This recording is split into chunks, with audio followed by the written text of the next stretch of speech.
Saidbek Ishqo'mish degan qishlog'ini shu bo'ladi, Bangi qishlog'i. Assalomu alaykum va rahmatullohi va barakatuh. Yana bir bora biz hozir mana shu Boborahim mashhurning qabrlari oldida turar ekanmiz. Shu yerda ziyorat qilmoqchi bo'lib kelganlarga men juda bir qiziq savollarni berdim. Biror kishi ham javob bera olganlari yo'q.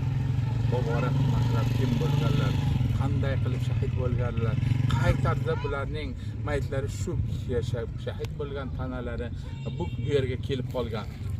Buni hech kim bilmas ekan. Bu albatta achinarli.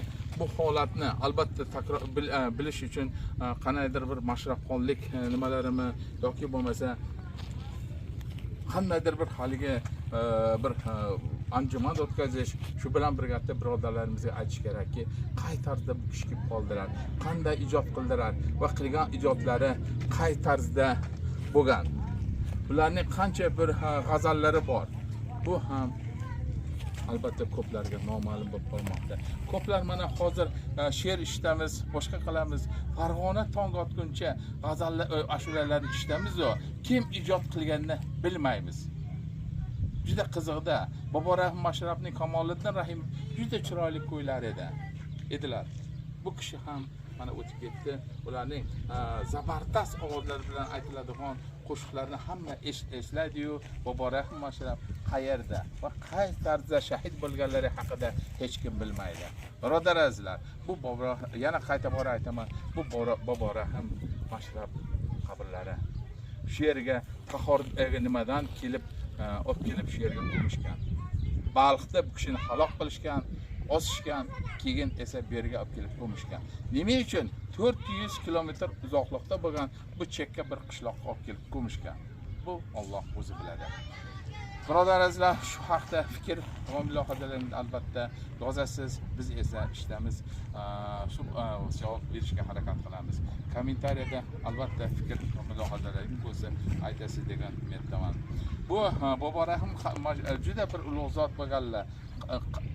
Qalandar Mashrab o'zlarini bu nima deydi? Yana qayta bora aytaman. Shoh Mashrab deb nom olishlariga u podshoh emas edi, hech qanday bularning mol-mulki yo'q edi. Podshoh emas edi. Ammo bu kishi o'z nafslaridan g'alaba qozonganliklari uchun hech qanaqa mol-mulklariga va bo'lmaganlik va mol-mulklarga hech qanaqangi nima o'zlariga bir ravo ko'rmaganliklari uchun podshoh o'zining o'sha nafsidan g'alaba qozongan podshoh deb nom olgan ekanlar. Bularni taxassuslarida mashrab degani bu qozonda qaynab toshaman degan bir ma'noni anglatadigan so'z bu. Har bir shoirlarning o'zining taxallusi bor. Mashrabning taxallusi qozonda qaynab toshaman deydi. Agar ursam deb aytgan bir nimalari bor. Buni hozir men aytishga hozir hayajondaman, birodar azizlar. O'sha Mashrabning kimda kim bilgan misralaridan, o'qigan she'rlaridan bir misra ham yozib qo'ysa, biz ularni ruhlarini shod qilgan bo'lardik. Birodar azizlar, kommentariyada fikr va mulohazalaringizni albatta kutib qolaman. Assalomu alaykum va rahmatullohi va barakatuh deb aytar ekanman. Ko'ring, mana bu qishloq, mana buni orqasida esa katta bir buloq bor.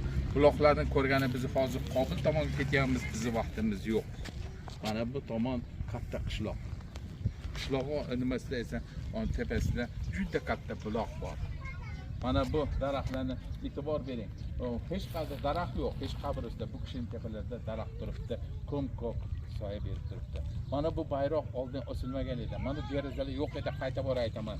Kimdir ta'mirlabdi, Alloh taolo uni qalbini ochsin, ko'p savoblarga ega bo'lsin degan holatda Boborahim Mashrab bilan xayrlashar ekanmiz. Alloh taolo kishini xayrga rahmat bilan qo'ysin. Assalomu alaykum va rahmatullohi va barakatuh. Biz Qobil tomonga yo'l olamiz.